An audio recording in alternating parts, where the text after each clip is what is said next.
Thankfully, Joe Biden will be evicted from the White House in just another 6 days, which can't come fast enough. And this is one of his final departing messages as he's on the way out. In these 4 years, we faced crises that we've been tested. We've come through those tests stronger, in my view, than we entered those tests. Oh, stronger, yes, with the inflow of diversity in the form of countless millions of criminal invaders that, of course, old Joe welcomed, facilitated in, and then is using our tax dollars in order to pay for their room and board, which is largely responsible for the housing crisis, the cost of rent skyrocketing, the prices of homes out of control, not to mention the inflation problem, which is still around with the cost of food, the cost of, well, everything is too high.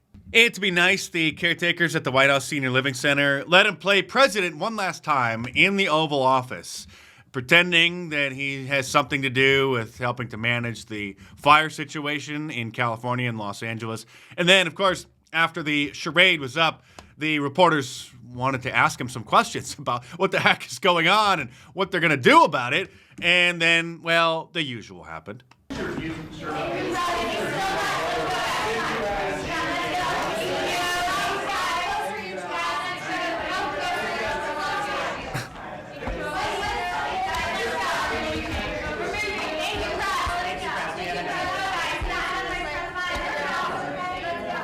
This is one of the biggest natural disasters in the history of the country, and over 12,000 people lost their homes, and who knows how many more will by the time this thing is done. And the President of the United States, the most powerful man in the world, can't even answer a single question about what it is that the government is going to do to try to help these people or to try to stop the fires from spreading even more. But thankfully, Kamala Harris has a word salad of wisdom for Los Angelinos, those affected by the fires up there in LA. And so it's critically important that to the extent you can find anything that gives you an ability to be patient in this extremely dangerous and unprecedented crisis, that you do.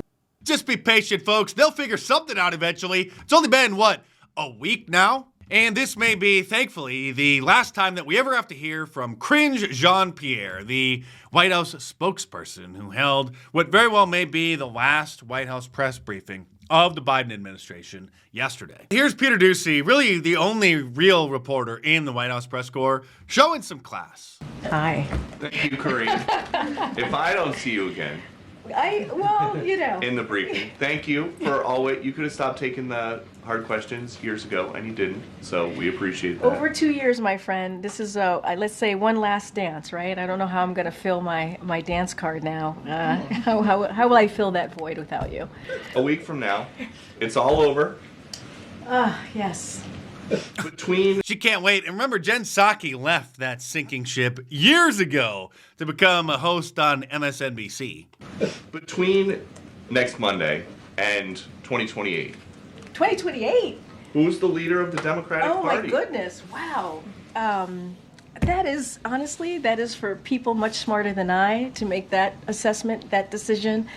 Obviously, Obviously, the party is in shambles. Kamala Harris is a complete embarrassment. So is Joe Biden. And they have no leader. Let's take a quick stroll down memory lane and have a look back on some of Cringe Jean-Pierre's greatest statements.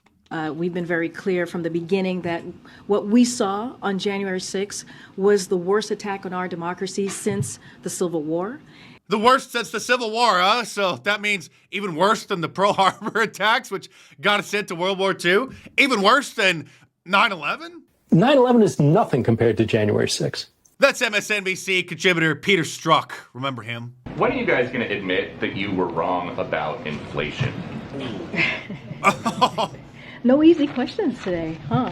The Treasury Secretary says that she was wrong, so why doesn't anybody here at the White House? Okay, so look, what the Secretary was pointing out, this is talking about yesterday when she was doing her hit, with her TV hit with CNN, is that there have been shocks to the economy that have exacerbated inflationary pressures, which couldn't have been foreseen 18 months ago. Yeah, who could have foreseen government spending skyrocketing in large part to the countless million illegal aliens that the Democrat Party allowed to invade us, which are being funded, given room and board by our tax dollars, causing such thing? Why is the Biden administration building a border wall in Arizona? This was right before the election when they flip-flopped on that because they realized that the Democrats were going to lose big because of the immigration issue. So then they pretended, remember, that they were the ones who were going to stop the immigration problem. So we are not finishing the wall. We are cleaning up the mess the prior administration left behind in their failed attempt to build a wall. The only reason the wall didn't get finished during the first Trump administration is because the Democrats did everything that they could to stop it. And then when they started actually to work on the wall again at the end of last year, tried to pretend that they were the ones who were going to stop the invasion, which they, of course, welcomed and facilitated and orchestrated, they still couldn't come to admit that they were building a wall. We're not building a wall. We're just going to be fixing a mess. And it looks like TikTok might actually shut down one day before the inauguration on January 19th. Not 100% yet. The courts or Joe Biden could still do something to try to postpone that. But it looks like there's actually a very good possibility that it finally will be. Which means lunatics like this are going to have to find somewhere else to spew their nonsense. I want to take a minute to talk about looting, because I think it's worth considering why people would run into an active fire to steal stuff. Talking about the situation in LA, obviously. Rather than fleeing the fire. And it seems like in the media coverage that I'm listening to that people think that people are just like greedy who want to be looting. And stupid. Criminals, yes, taking advantage of the sad situation over there.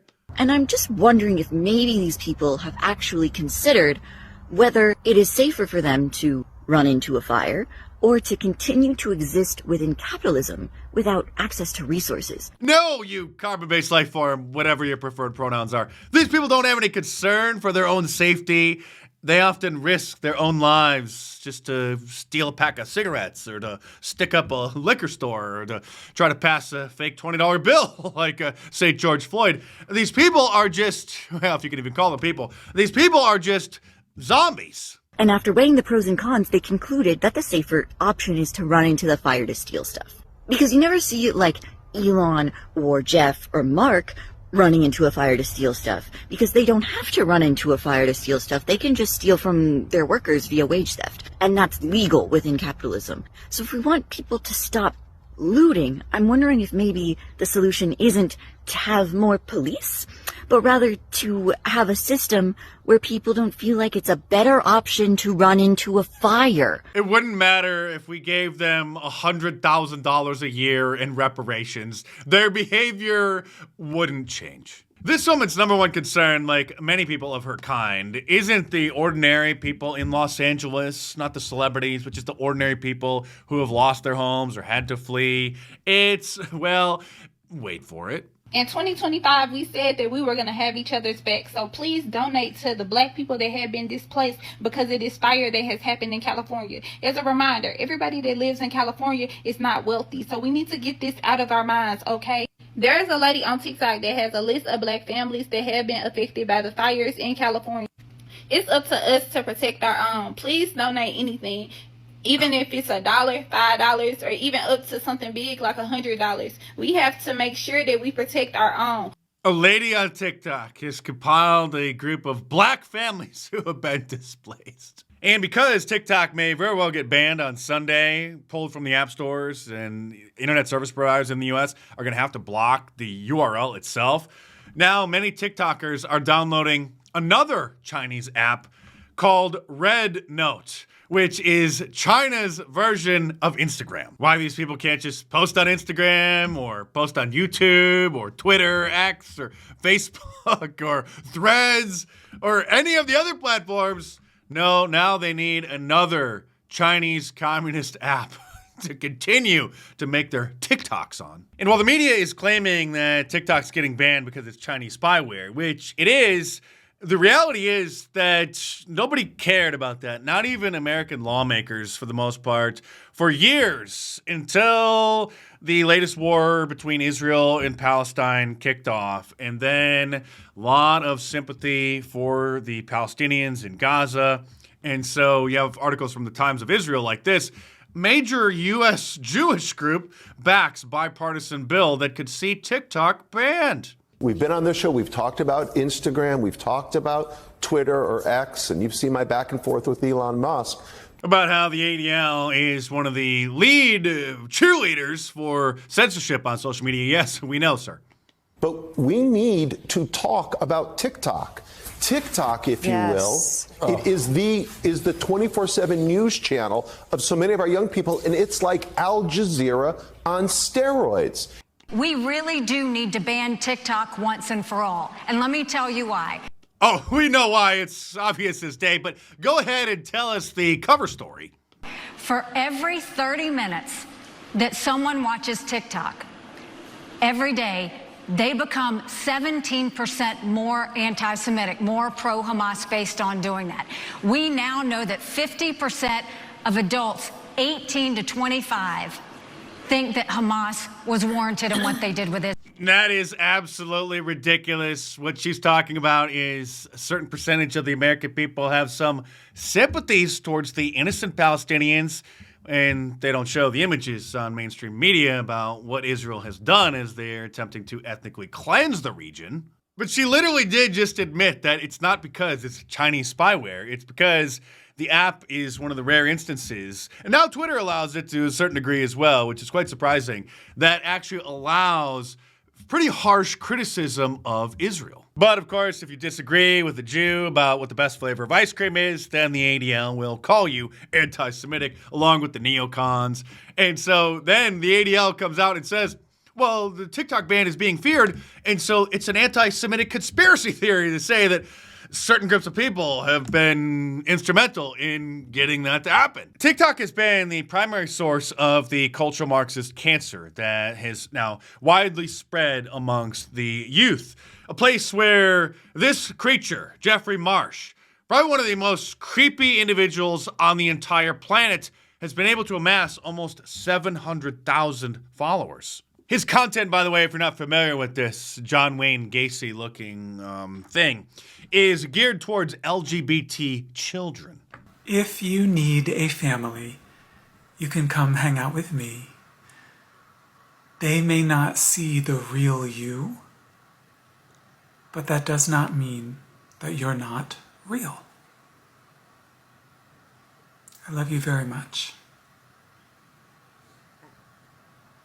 Meanwhile, CNN is very upset that the majority of Americans don't believe that climate change is responsible for the California wildfires.